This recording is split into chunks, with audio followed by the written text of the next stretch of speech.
gue kan nih. Baik, kembali lagi di Apa Kabar Indonesia Pagi. Saya mau ke Bang Hensat. Bang Hensat, kalau menyoroti begini ya, di masyarakat ini kan kadang-kadang menerima suatu kebijakan responsif begitu ya.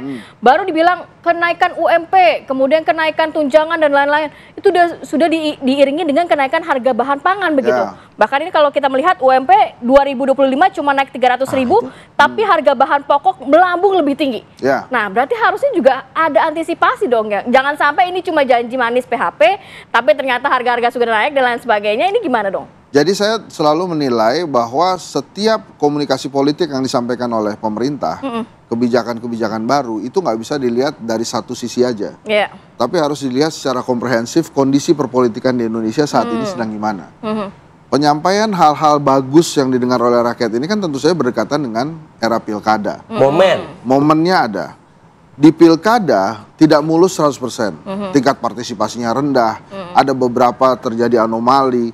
Kemudian dissenting opinion yang disampaikan Mahkamah Konstitusi disinyalir diduga ada lagi keterlibatan PLT, PJ kepala daerah, kemudian bansos itu juga disinyalir ada lagi.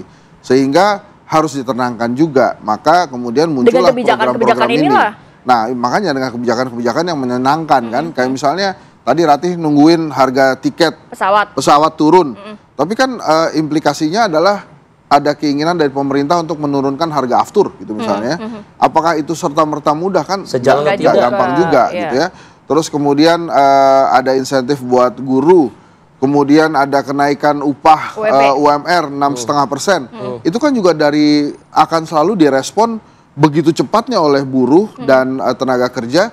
Dan oleh pasar juga mungkin orang market. Nah, mungkin pengusaha justru akan melambat tuh merespon itu. 6,5% kan tidak mudah. Makanya hal-hal seperti ini kan yang ditakutkan adalah PHP-nya gitu.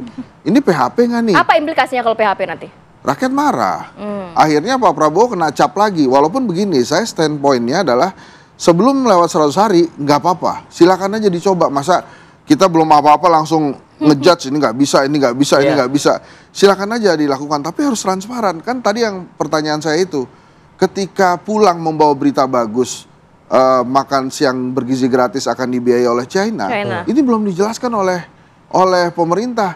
Apa implikasinya buat Indonesia? Indonesia ngasih apa? Walaupun yang saya tahu ada 7 MOU kalau nggak salah ya dengan China, tapi itu belum dijelaskan. Jadi walaupun sebetulnya rakyat tuh ya udah yang penting kita dapat deh.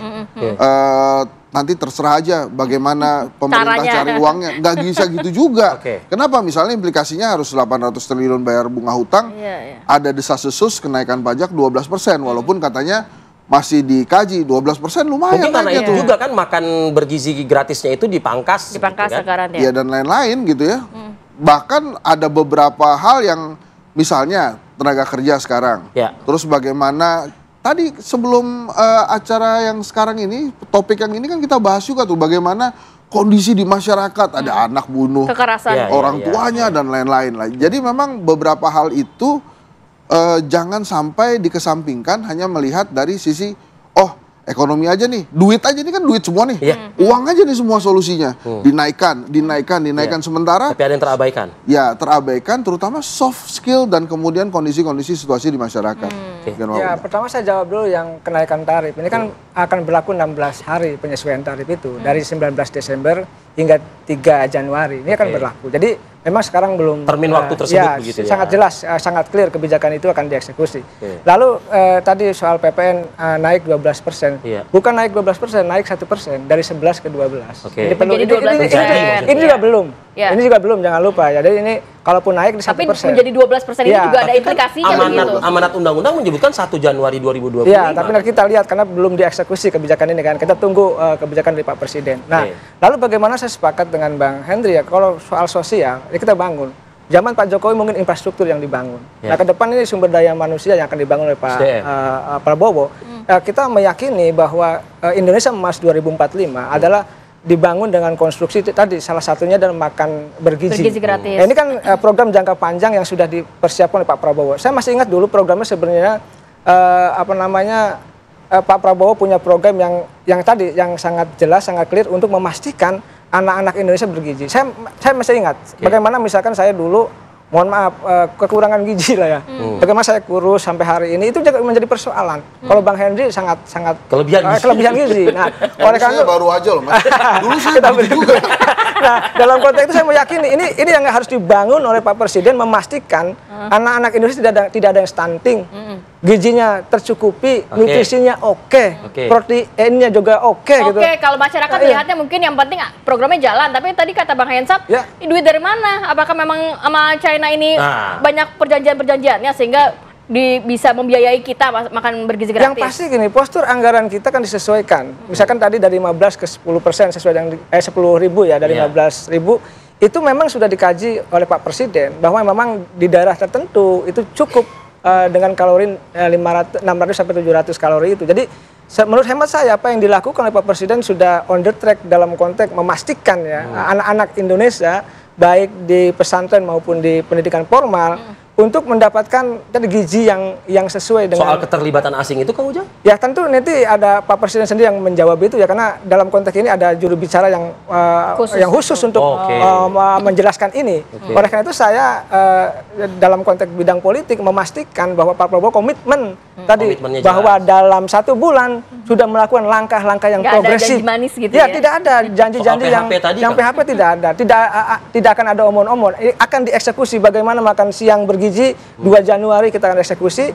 Ya tentu kita akan lihat nanti bagaimana kondisinya gitu. Lalu juga bagaimana tadi kenaikan UMP 6,5 sudah dieksekusi. Artinya ini sudah berbincang juga dengan stakeholder dalam hal ini pengusaha gitu misalnya. Sudah ya, kan gini, keseimbangan ekosistem 2 entitas misal buruh dengan kalangan pengusaha harus dijaga. Pemerintah punya tugas besar mengawal agar dunia usaha berjalan dan buruh juga bisa ditingkatkan kesejahteraannya. Ini yang harus kita jaga, pemerintah memastikan ini. Tidak boleh juga misalkan buruhnya naik lalu pengusahanya rugi. Oleh karena itu ekosistem itu dijaga sehingga memastikan 6,5% adalah angka ideal hari ini dan terus akan ditingkatkan ke depan begitu. Takutnya gebrakan di awal, jangan-jangan nanti 2025 banyak kan pajak apa gitu ya, yang justru memberatkan masyarakat. Ya tentu tadi ya kita membangun bangsa ini dengan optimisme, dengan keikhlasan. Jadi Pak Prabowo punya keikhlasan untuk membangun, dan kita lihat pidato-pidato Pak Prabowo bagaimana rakyat menjadi fokus utama dalam konteks untuk disejahterakan. Dan saya kenapa mau bergabung ya ke pemerintahan Pak Prabowo, karena punya keinginan besar untuk mensejahterakan rakyat itu. Bagaimana misalkan kredit macet nelayan, petani, UMKM dibersihkan, ya kan, dengan syarat tertentu gitu. Ini kan menjadi komitmen. Bayangkan di pemerintahan sebelumnya tidak ada. Ini kita lakukan, kita eksekusi. Bagaimana ini Pak Prabowo memastikan bahwa masyarakat kelas bawah menikmati pembangunan, tidak hanya kelas menengah ke atas. Oleh karena itu saya meyakini komitmen ini terus dibangun, tadi 2025 juga akan terus ditingkatkan, bukan kendor gitu, tapi kita akan meningkatkan kesejahteraan itu sesuai dengan kemampuan APBN kita nanti. Sudah ngangguk-ngangguk aja nih kayaknya. Sebelum saya ke teman saya yang lain, Anda singkat saya mungkin terakhir. Jadi kalau menurut saya mau memberikan waktu 100 hari. Kalau kemudian 1 bulan aja udah diselesaiin tuh? Ya beberapa ada program-programnya. Inline nggak inline? Kalau kata UI ekonomi kita sangat terbantu dengan 2 hal, hari raya dan liburan. Ini ada sebuah program yang memang inline dengan terobosan dari 2 momen tersebut. Ya, terus ada penurunan dan lain-lain. Tapi tetap saja saya ingatkan bahwa kita kan punya sejarah ya. Para presiden sebelumnya juga kalau 100 hari ini janji-janji begini terus nih. Bahkan ada yang bilang kayak ekonomi kita kan meroket kan. Nah itu kan kita masih ingat, Kang Ujang juga masih ingat.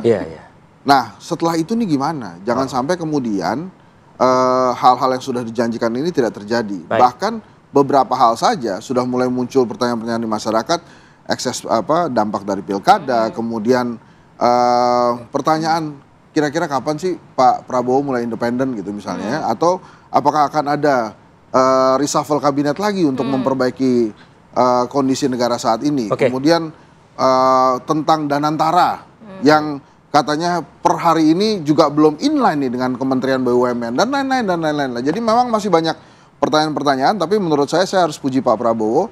Dia langsung fokus menjawab itu langsung ke program-program yang ada kaitannya dengan kantong masyarakat. Itu dia. Kantong masyarakat. Baik. Kang Ujang, presiden kita independen? Ya, saya meyakini Pak Prabowo ketua umum partai, koalisinya besar, didukung oleh mayoritas rakyat Indonesia. Jadi disitulah independensinya akan terjaga. Dan saya yakin Pak Prabowo akan mampu menuntaskan menyelesaikan persoalan-persoalan kebangsaan begitu. Baik, terima kasih banyak. Terima kasih Kang Ujang dan juga Bang Hensat sudah hadir pada pagi hari ini. Sehat selalu. Assalamualaikum. Sama-sama. Dan jangan lewatkan dan beranjak dulu dari TV Anda. Program Kabar Utama Pagi sesaat lagi akan hadir ke hadapan Anda bersama rekan kami Filipus Yonaso. Akhir kata saya Arif Fadil. Saya Kamarati Kusuma pamit undur diri. Terima kasih dan sampai jumpa.